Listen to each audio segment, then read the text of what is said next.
The meeting room on Space Station Kepler Prime buzzed with alien voices. 12 different species had come together for one purpose. They wanted to prove that humans were weak and did not belong in the Galactic Council. The air smelled strange, with so many different alien beings in one place. Commander Jake Morrison stood at the center of the room. His gray hair showed his years of service to Earth. His blue eyes looked calm, but inside he felt angry. These aliens had been insulting humans for months. They said humans were too primitive and too weak to join their fancy council. The Zephyrian ambassador named Keltar stepped forward. His body looked like it was made of blue crystal. When he spoke, his voice sounded like wind chimes in a storm. He raised one crystal arm and the room became quiet. "We have grown tired of human claims about being adaptable," Keltar said. His crystal face showed no emotion. "You say your species can survive anywhere, but we think this is just talk. We will test this claim." Morrison crossed his arms and waited. He had expected something like this.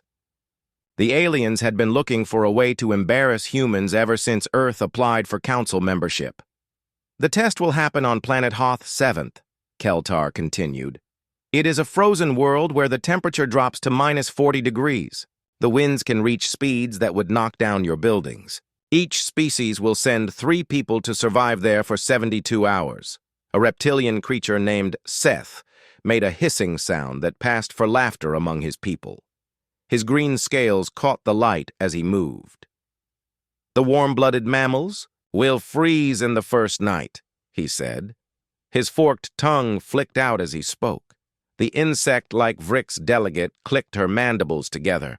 Her compound eyes reflected the room lights like tiny mirrors. "Our natural armor will protect us from cold while human skin will crack and bleed," she said. Morrison looked around the room at all the alien faces. Some showed amusement.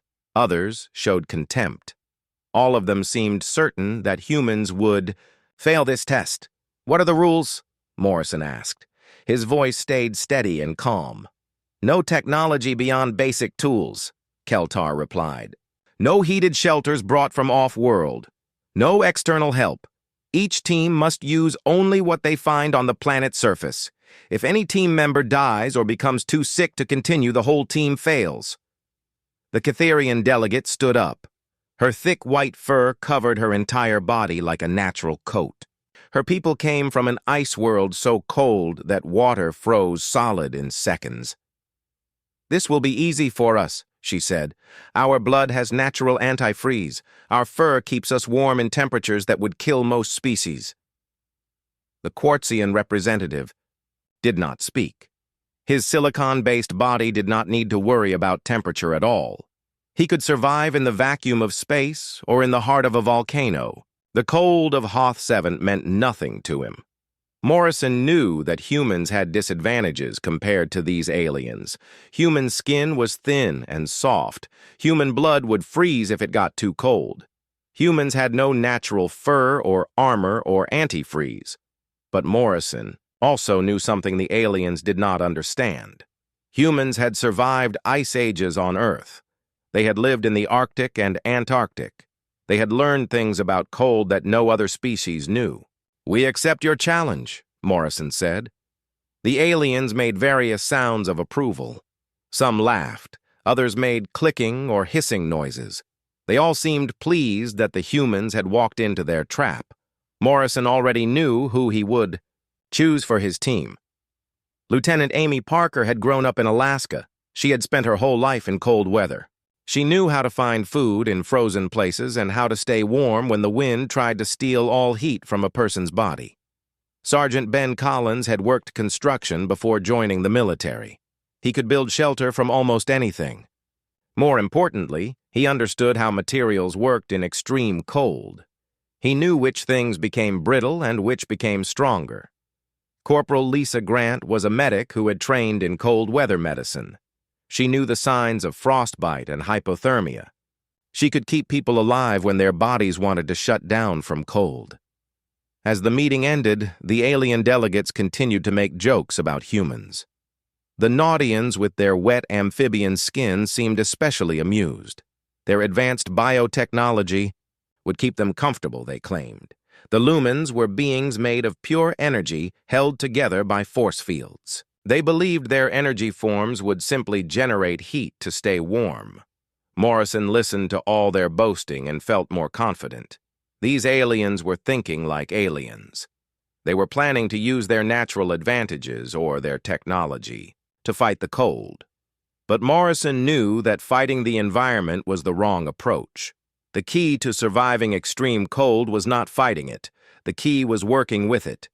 Humans had learned this lesson thousands of years ago when ice covered much of Earth. They had learned to use snow and ice as tools instead of enemies. As Morrison left the meeting, he began planning.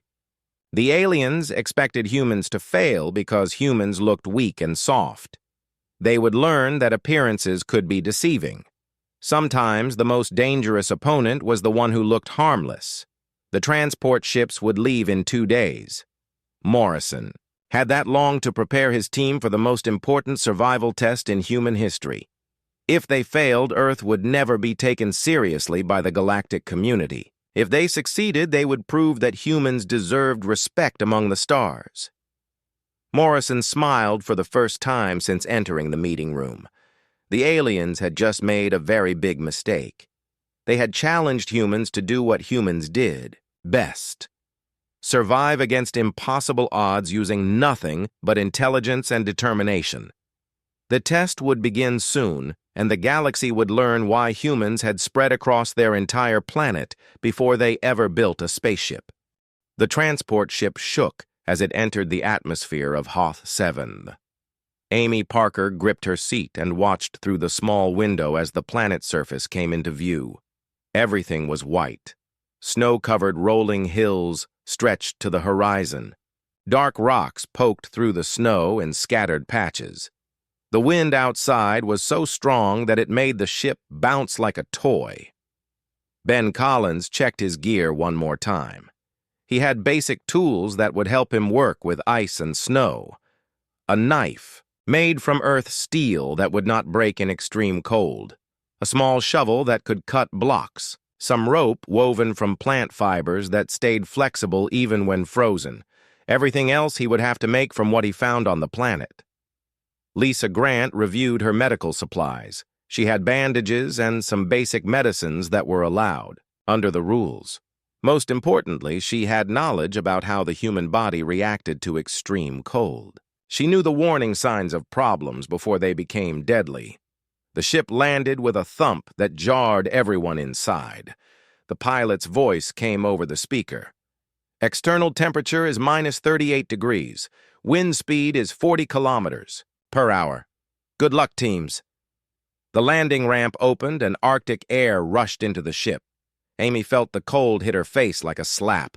Her breath immediately turned to white vapor that was blown away by the wind. The other teams were already moving, out of their ships. Amy looked around at the alien teams as they stepped onto the frozen ground. The Catherian team moved confidently. Their thick fur coats seemed perfect for this environment. One of them was already digging in the snow looking for a place to make shelter. The Vrix team stayed close together. Their hard shell bodies clicked as they moved. Their leader was testing the ground with her front legs. Amy could see that they planned to dig down into the snow to get out of the wind. The Quartzian team looked unbothered by the cold. Their silicon bodies did not feel temperature the way organic beings did. They were already spreading out to explore the area. They moved slowly but steadily across the ice. Ben started walking in a wide circle around their landing site. He was not looking for shelter yet. He was studying the snow itself. Amy knew what he was doing. Different types of snow had different properties. Some snow was light and fluffy. Some was hard and dense. Some had ice mixed in that made it strong for building. "The wind comes from the northwest," Amy said. She pointed to where the snow had been carved into patterns by the constant air movement. "We need to find a place that has some protection, but also good building materials." Lisa was watching the other teams. Already some of them looked uncomfortable. The Naudian team was having trouble. Their amphibian skin was starting to look dry and cracked. One of them was shivering badly. "The Naudians are in trouble already," Lisa said quietly. "Their skin is losing moisture too fast in this dry cold. They will not last long." The Lumen team was glowing brighter as they tried to generate more heat, but Amy could see that they were using energy at a dangerous rate. Their light was flickering like candles in the wind. Ben found what he was looking for, a small hill that would block the worst of the wind. The snow around it was the right type for building. Not too soft and not too hard. He knelt down and grabbed a handful. When he squeezed it, the snow held together but did not turn to ice. "This is perfect," he said. "The snow has just enough moisture to stick together, but not so much that it will melt from body heat." Amy approved of the location. It was near some of the hardy plants that grew on this frozen world. The plants were small and tough, but they could be used for various purposes. She also noticed animal tracks in the snow. Where there were animals, there was usually water nearby. The first few hours were critical. Amy knew that the teams that made good decisions now would survive. The teams that made mistakes would be evacuated or die. She watched as the Seth team tried to build a shelter by piling up loose snow, but they were doing it wrong. The snow was too fluffy and kept collapsing. Their cold reptilian blood was making them move slowly. Soon they would become too sluggish to work effectively. The Vrix team was digging a hole in the ground. This seemed smart at first, but Amy could see the problem. They were digging down into ground that was frozen solid. Their tunnel was filling with loose snow faster than they could dig. Soon they would exhaust themselves trying to fight the environment. Ben began his work. He did not start building right away. Instead, he spent time preparing the ground and gathering materials. He cleared an area where the shelter would sit. He found rocks that could be used as tools. He identified the best snow and marked it for later use. "Why is he not building yet?" Lisa asked. She was getting cold and wanted to see progress. "He is doing it right," Amy said. "Building fast with bad materials makes a bad shelter. Building slow with good materials makes a shelter that will keep us alive." As the day went on, the temperature dropped even more. Amy could feel the cold trying to get through her clothing. Her face was numb and her fingers were starting to ache, but she was not worried yet. This was normal for the beginning of cold weather survival. The alien teams were struggling more and more. One of the Naudians collapsed and had to be helped by his teammates. His skin had turned a dangerous blue color. The Lumen team was barely glowing now. They were running out of energy to maintain their heat. Ben finally started building, but what he built looked strange to anyone watching. It was not a simple pile of blocks. It was not a cave dug into the ground. It was something the aliens had never seen before. He cut blocks of snow in a specific way.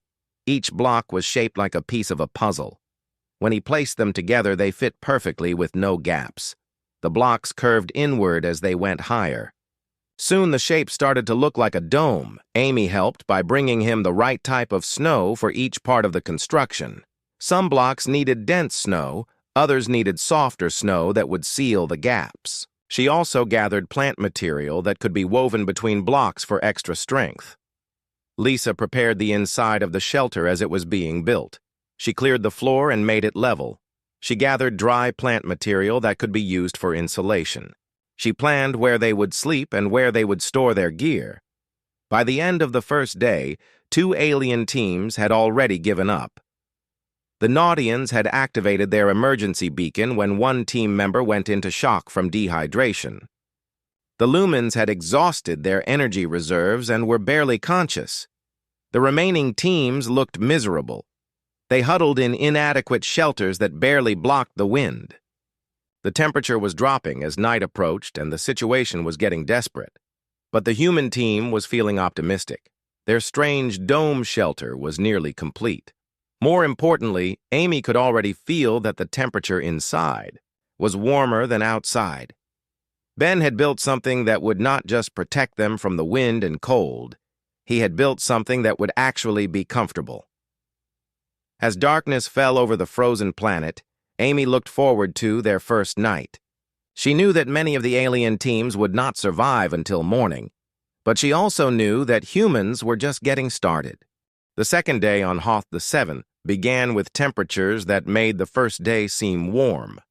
Amy Parker crawled out of the dome entrance and felt the wind cut through her clothes like knives made of ice. The monitoring equipment showed minus 42 degrees with wind gusts reaching 60 kilometers per hour. Inside the dome, Ben Collins was putting the finishing touches on their shelter. What he had built defied everything the aliens thought they knew about surviving in extreme cold. The dome was made entirely of snow and ice blocks, but the inside was actually getting warmer. Ben had learned the secrets of igloo construction from Inuit elders during his training in Alaska.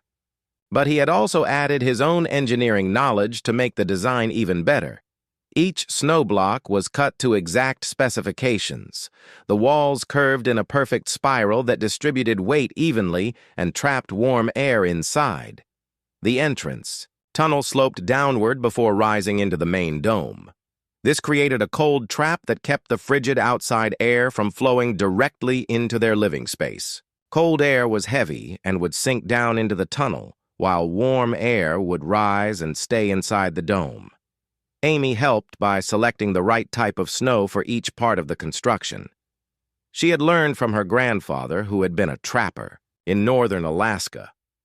Different snow had different properties depending on how the wind had packed it and how much moisture it contained. For the foundation blocks, Ben needed dense snow that had been compressed by wind. This snow was almost as hard as concrete, but still had tiny air pockets that provided insulation. Amy found this type of snow on the windward side of hills, where the constant air pressure had squeezed out excess moisture. For the upper blocks, he needed lighter snow that would not make the dome too heavy. Amy gathered this from areas protected from the wind where snow had fallen gently and kept its fluffy structure. When cut into blocks, this snow compressed slightly under its own weight but maintained its insulating properties. Lisa Grant worked inside the partially completed dome, monitoring the temperature and humidity. She had a small thermometer that was part of her medical kit. As the dome took shape, she watched the interior temperature climb degree by degree. Outside the dome, the situation for other teams was becoming desperate. The Catherian team was struggling despite their natural fur coats. Their breathing had become labored, and their movements were getting sluggish. Even their antifreeze blood could not protect them from this level of cold. The Vrix team had managed to dig a shallow burrow, but it provided little protection from the wind. Their hard shells were conducting cold directly into their bodies. One of them had stopped moving entirely, and the others were trying to keep her alive by surrounding her with their own bodies. The Quartzians were still active, but even their silicon bodies were showing stress fractures from the extreme temperature changes. When the sun hit them, they expanded slightly, and when they moved into shade, they contracted. Over time, this was creating weak points in their structure. Ben completed the dome walls and began working on the most critical part of the construction. The keyhole at the top had to be exactly the right size. Too big and heat would escape. Too small and carbon dioxide would build up inside and poison them. He cut the final capstone block with careful precision. This piece would complete the dome and lock all the other blocks in place. When he set it in position, Amy heard a soft, settling sound as the entire structure adjusted to its final shape. "Temperature check," Ben called out to Lisa, who was inside. With her thermometer, 12 degrees above zero, Lisa reported, and still climbing. The alien observers monitoring from orbit could not believe what their instruments were telling them. The human shelter showed an internal temperature that was more than 50 degrees warmer than the outside air. This should have been impossible, using only snow and ice as building materials. Dr. Keltar demanded explanations from his science team. "Are their instruments malfunctioning?" he asked. How can frozen water be generating heat? But the monitoring equipment was working perfectly. The humans had accomplished something that violated the aliens' understanding of thermodynamics. They had built a heater out of the very material that should have been making them colder. Amy understood what was happening even if the aliens did not. Snow was not just frozen water. It was millions of tiny ice crystals with air spaces between them. Air was one of the best insulators in the universe. The thick walls of the dome contained countless air pockets that blocked heat from escaping. The dome shape was also critical. Warm air rises, and in a dome it had nowhere to go except to circulate back down the curved walls. This created a convection current that distributed heat evenly throughout the interior space. Ben had also built sleeping platforms raised above the floor level. Heat rises, so the warmest air would naturally collect in the upper part of the dome, where they would be sleeping. The floor level would stay cooler, which was perfect for storing gear and supplies. Lisa began setting up their living space inside the completed dome. She arranged their sleeping bags on the raised platform Ben had built. She organized their gear in the cooler area near the floor. She even found space for a small area where they could prepare food. As the day progressed, the temperature inside the dome continued to rise. By afternoon, it had reached 18 degrees above zero. Amy was actually feeling too warm in her heavy outer clothing and had to remove her jacket. Outside, the alien teams were dropping like flies. The Seth team had gone into a reptilian hibernation state that was barely different from death. The remaining Naudians were unconscious and would have to be evacuated soon. Even the hardy Catherians were showing signs of severe hypothermia. The Vrix team lost another member when her internal organs began shutting down from cold. The survivors activated their emergency beacon and waited for rescue. They had lasted less than 36 hours. Ben emerged from the dome to gather more materials for improvements he wanted to make. The aliens, who were still conscious, watched in amazement as he worked outside in light clothing. He seemed completely comfortable, in temperatures that were killing them. He began construction of a small antechamber attached to the main dome. This would provide storage space and another barrier against cold air entering their living area. He also started carving ice furniture that would be more comfortable than sitting on the snow floor. Amy ventured out to look for food sources. She found some of the hardy plants that grew on this world and tested them for edibility. Many Arctic plants were rich in vitamins that prevented diseases caused by cold weather diets. She also found signs of small animals that might provide protein if needed. Lisa monitored the health of her teammates and found them to be in excellent condition. Their core body temperatures were normal. Their heart rates showed no signs of stress. They were not burning extra calories just to stay warm because their shelter was doing that job for them. As the second night approached, the temperature inside the dome reached 20 degrees above zero. Amy could hardly believe it. They were actually comfortable. More than comfortable. They were cozy. Outside, the wind howled, and the temperature dropped even further. But inside their snow dome, it felt like a mild spring day. They could remove their heavy clothing and relax in their underwear if they wanted to. The alien observers were beginning to understand that they had seriously underestimated the human team. These supposedly primitive beings had accomplished something that none of the more advanced species could match. They had turned the hostile environment into a comfortable home using nothing but intelligence and ancient knowledge. Ben made final adjustments to their shelter as darkness fell. He sealed a few small gaps where cold air might enter. He adjusted the ventilation hole to ensure proper air circulation. He even carved a small shelf where Lisa could keep her medical supplies organized. The human team settled in for their second night, feeling confident and comfortable. Around them, the frozen planet tried its best to kill every living thing on its surface. But inside their impossible snow dome, they were as safe and warm as if they were back on Earth. The third morning on Hoth 7 brought the worst weather yet. The temperature had dropped to minus 45 degrees, and the wind was howling at nearly 70 kilometers per hour. Snow was blowing horizontally across the landscape in sheets that made it impossible to see more than a few meters in any direction. Amy Parker woke up inside the dome feeling rested and warm. She checked her watch and realized she had slept through the night without waking up once from cold.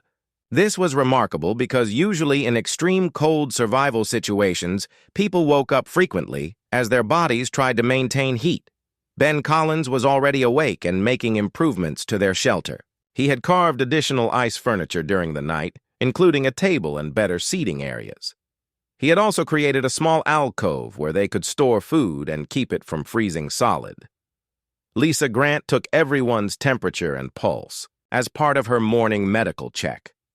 All readings were completely normal. In fact, they were better than normal. The comfortable environment was allowing their bodies to rest and recover instead of fighting constantly against the cold. "Interior temperature is 22 degrees, Lisa reported. "We are actually warmer this morning than we were yesterday evening. This was because their body heat and breath had been warming the air inside the dome all night. The snow walls had absorbed this heat and were now radiating it back into the space. The dome was functioning like a thermal battery that stored heat during the day and released it slowly during the night. Outside, the storm was claiming more victims among the alien teams. The monitoring station reported that 3 more teams had activated emergency beacons during the night. The Quartzian team had suffered critical structural damage when thermal expansion cracked their silicon bodies. The remaining Catherians were unconscious from hypothermia despite their natural fur.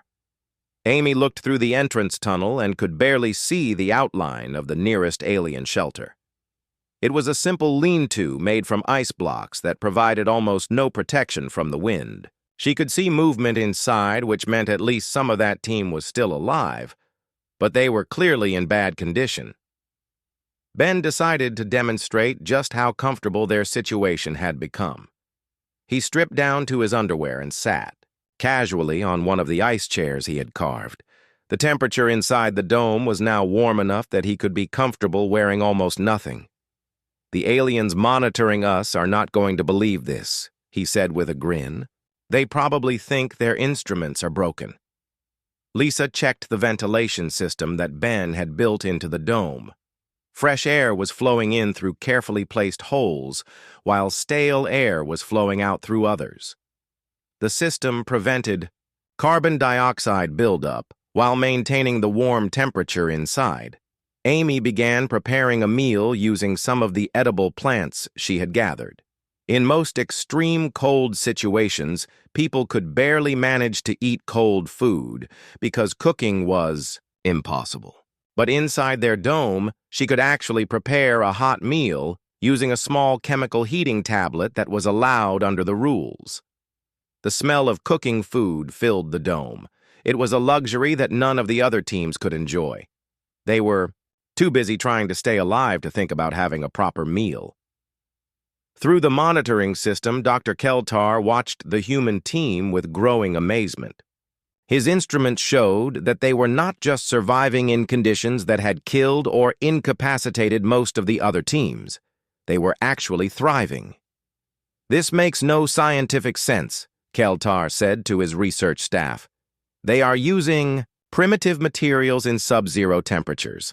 Their shelter should be losing heat constantly. Instead, it appears to be generating heat." But the science was actually quite simple once someone understood it. The humans had built their dome using principles that had been proven over thousands of years of Arctic survival. Snow was an excellent insulator when used correctly. The dome shape trapped warm air efficiently. The thick walls created a barrier that cold could not penetrate. Ben emerged from the dome wearing only light clothing to gather more building materials. The storm was so fierce that visibility was almost zero, but he moved confidently through the blowing snow. He had become completely adapted to the environment. Amy watched him work from the warm comfort of the dome entrance. She was wearing a light shirt and was perfectly comfortable even with the entrance tunnel open to the outside air.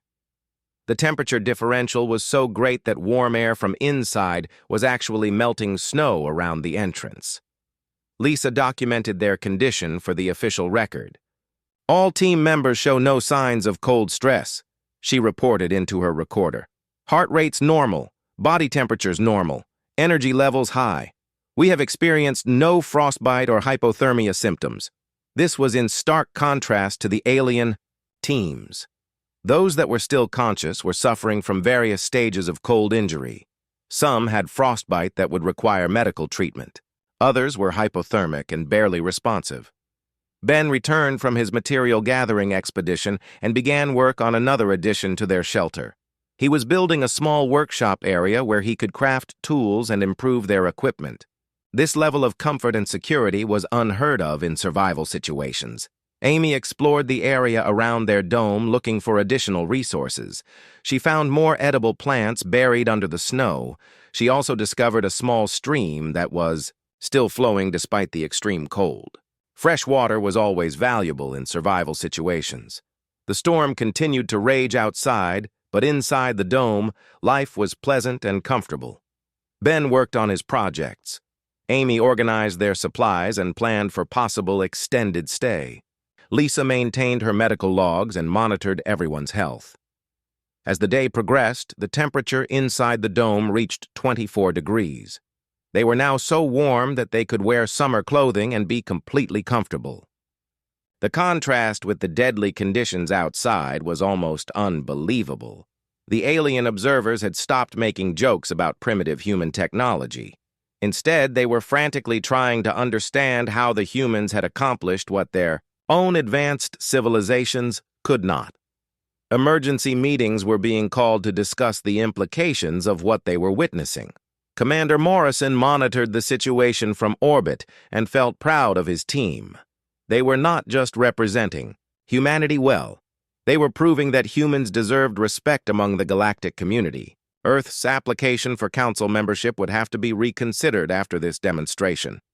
As evening approached on the third day, only 4 alien teams remained active. The humans and 3 others that were barely hanging on. But there was no comparison between their situations. The alien survivors were fighting for their lives, while the humans were living comfortably. Ben put the finishing touches on his workshop and settled back in his carved ice chair. Amy prepared another hot meal while Lisa updated her medical reports. They were not just surviving the test. They had turned it into a camping trip. Outside, the frozen planet continued its assault on anything foolish enough to challenge its hostile environment. The wind screamed across the ice, carrying death in its frozen breath. The temperature dropped, even lower as night fell, bringing conditions that would kill most life forms in minutes. But inside their snow dome, the human team was warm and safe and comfortable. They had taken the worst that this world could offer and turned it into a cozy home. They had proven once again that humans were the most adaptable species in the galaxy. The final night of the test was approaching, and there was no doubt about who would win. The only question was whether any of the alien teams would survive long enough to see the end of the challenge. The humans had already won something much more valuable than a survival contest. They had won respect. The final day of the challenge dawned clear and brutally cold on Hoth 7th. The storm had passed during the night, leaving behind a landscape that sparkled like diamonds under the pale sun. The temperature was minus 48 degrees with a wind that could freeze exposed skin in seconds. Amy Parker emerged from the dome entrance wearing a light jacket and looked around at the devastation the storm had caused. Most of the alien shelters had been damaged or destroyed completely. Emergency beacons were flashing across the white landscape where teams had given up during the night. Ben Collins followed her outside carrying tools he had crafted during their comfortable stay in the dome. He wanted to make some final improvements to their shelter before the test officially ended. Not because they needed the improvements, but because he could. Lisa Grant stayed inside monitoring the final health checks. After 72 hours in conditions that had killed or hospitalized most of the galaxy's supposedly superior species, the human team was in perfect condition. Their vital signs were normal. Their energy levels were high. They showed no signs of cold injury or stress. The temperature inside the dome had stabilized at 25 degrees above zero. This was warmer than many buildings on civilized planets. The snow walls that had seemed so primitive to the alien observers had created a living space more comfortable than most emergency shelters built with advanced technology. Amy walked toward the nearest surviving alien shelter to check on its occupants. It was a crude pile of ice blocks that provided minimal protection from wind. Through gaps in the walls, she could see movement, but it was slow and weak. The Seth team inside was barely alive. Their reptilian bodies had slowed to almost nothing in the extreme cold. One of them was unconscious, and the others could barely move. They would survive, but only because rescue ships were already on the way. The last Cytherian team member was found curled in a ball trying to conserve body heat. Her thick fur was covered with ice, and her breathing was shallow. The natural adaptations that had seemed so impressive were not enough for this level of cold. Only one alien team was still officially active besides the humans. A group of Vricks who had managed to dig a deep burrow that provided some protection. But they were hypothermic and dehydrated. Their hard shells had conducted cold into their bodies despite being natural armor. Ben returned to the dome and made his final improvements. He carved decorative elements into the ice furniture just to show that he could. He adjusted the ventilation system to be even more efficient. He created storage spaces that would be useful if they had to stay longer. Amy gathered more plant materials and tested different ways of preparing them for food. She had discovered that some of the local vegetation was actually quite nutritious when prepared correctly. The humans were not just surviving on this frozen world, they were learning to live here. Lisa completed her final medical evaluation of the team. After 3 days in conditions that had defeated most of the galaxy's advanced species, every human vital sign was perfect. Body temperature normal, heart rate normal, blood pressure normal. No signs of frostbite or cold injury anywhere on their bodies. Commander Morrison watched from orbit as the official end time approached. His team had done more than survive the challenge. They had turned it into a demonstration of human superiority in environmental adaptation. The political implications would be enormous. Dr. Keltar had spent the night reviewing all the data from the human team. The numbers were undeniable. While other teams had been fighting for survival, the humans had been living comfortably. Their shelter had maintained temperatures that would be pleasant in any season on most worlds. How did they accomplish this? Keltar asked his science staff for the 100th time. They used the most primitive materials available. Snow and ice should conduct cold, not block it. But now some of his researchers were beginning to understand. They had studied the human shelter design and started to grasp the principles involved. The dome shape trapped warm air. The thick walls contained millions of tiny air pockets that acted as insulation. The entrance design prevented cold air from flowing inside. More importantly, the humans had worked with the environment instead of fighting against it. They had used the properties of snow and ice as tools rather than seeing them as obstacles. This showed a level of environmental understanding that no other species had demonstrated. As the 72-hour mark approached, rescue ships descended from orbit to collect the surviving teams. Most of the aliens needed immediate medical attention. Some would require weeks of treatment to recover from their cold injuries. Amy stood outside the dome in light clothing and waved at the approaching rescue ship. The contrast was remarkable. While aliens were being carried out on stretchers, the humans were standing comfortably in conditions that had nearly killed everyone else. Ben took a final look at their snow dome before leaving. It was a work of art as much as a survival shelter. The walls were perfectly smooth. The entrance was crafted with precision. The interior was organized and comfortable. He had built something that would have impressed architects on any civilized world. Lisa packed up her medical supplies and noted that she had used almost nothing during their stay. The comfortable environment had prevented all the usual problems of cold weather survival. No frostbite to treat. No hypothermia to manage. No dehydration or malnutrition to address. The rescue ship landed and the human team walked aboard without assistance. They looked like they were returning from a pleasant camping trip rather than a deadly survival challenge. The medical team that examined them could find nothing wrong. Commander Morrison met them in the ship's medical bay and smiled with pride. "How do you feel?" he asked. "Rested," Amy replied. "That dome was more comfortable than my quarters on the base." "I could have stayed another week," Ben added. "I was just getting started on improvements." Lisa handed over her medical logs. "Perfect health throughout the entire challenge," she reported. "No cold injuries, no stress indicators, no problems at all." Dr. Keltar approached Morrison with something approaching reverence. The crystal being who had been so dismissive of human capabilities now spoke with respect and curiosity.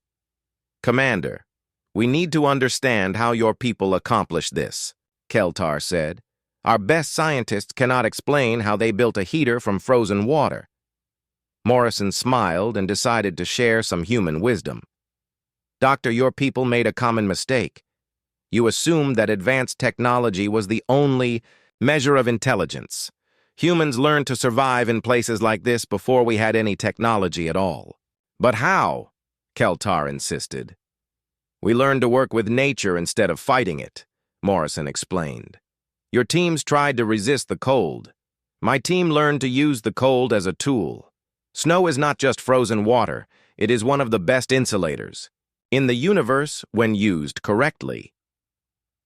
The implications of the human victory spread quickly through the galactic community.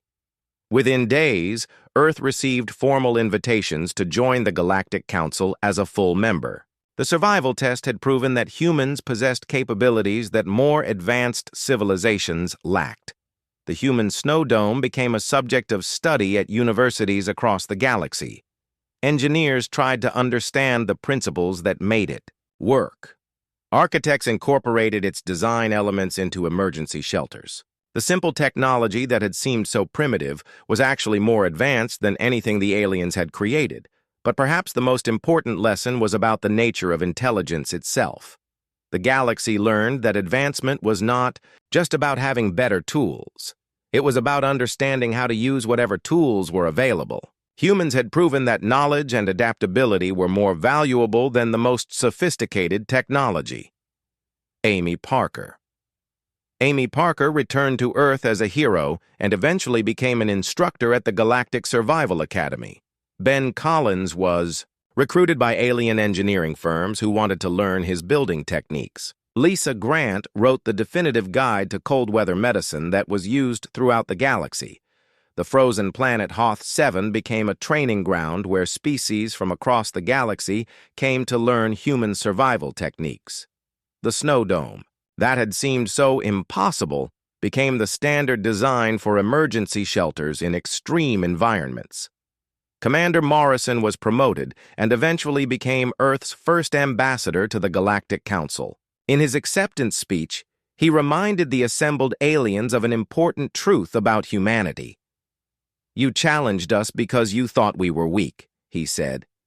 "You learned that humans are dangerous not because we are strong, but because we are adaptable. We can make any environment our home. That makes us the most dangerous species in the galaxy."